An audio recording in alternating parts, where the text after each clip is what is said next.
আমাদের জাতীয় নেতৃবৃন্দের বক্তব্য শুনেছেন। বিশেষ করে এখানে আমার আর তেমন বক্তব্য দেওয়ার কিছু নেই, তবে যদি একটি কথা অবশ্যই বলতে হয় যে আমরা গ্রামে একটা প্রবাদ আছে যে এক গরু খেদাইলাম চাল চাবানি ডরি, আরেক গরু আমি সেবা ধানের চাউলে ছিল। পুরুষ সরকারের কাছে আমরা এই ধরনের কিছু আশা করিনি। ইতিমধ্যে শুনেছি উনি নাকি ম্যান পাওয়ারের ব্যবসা করবে, লাইসেন্স করেছে। এর থেকে নির্লজ্জ, এটা লজ্জা লজ্জা লজ্জার বিষয়।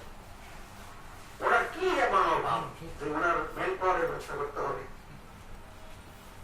100% লোক এখানে যাকে সমর্থন দিয়েছে, এনসিপি কে উনি ওনার দল মনে কল্পনা করো।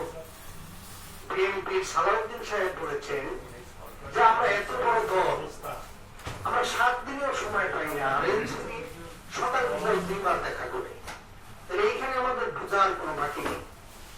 তবে আপনি বিশ্বজনীন ব্যক্তিত্ব, আপনি দেশটাকে ধ্বংস করে দেবেন না।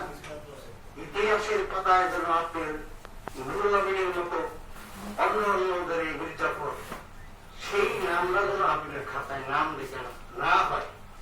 আপনি জনগণের প্রতি সম্মান দেখাবেন, রাজনৈতিক দল নেতৃত্বের প্রতি সম্মান দেখাবেন এবং মুক্তিযুদ্ধের প্রতি সম্মান দেখাবেন। এখানে জঙ্গিবাদ, মৌলবাদ কোন অবস্থায় যেন উত্থান না হতে পারে, সেই দিকে আপনি অবশ্যই লক্ষ্য দিবেন।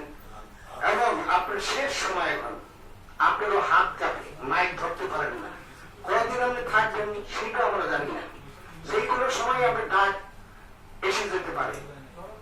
তো বন্ধুরা, আমার বক্তব্য বহু শুনেছেন, আর আমরা তো ছোটবেলার থেকে বক্তব্য দিয়ে আসছি, 53-54 বছর ধরে বক্তৃতা দিচ্ছি।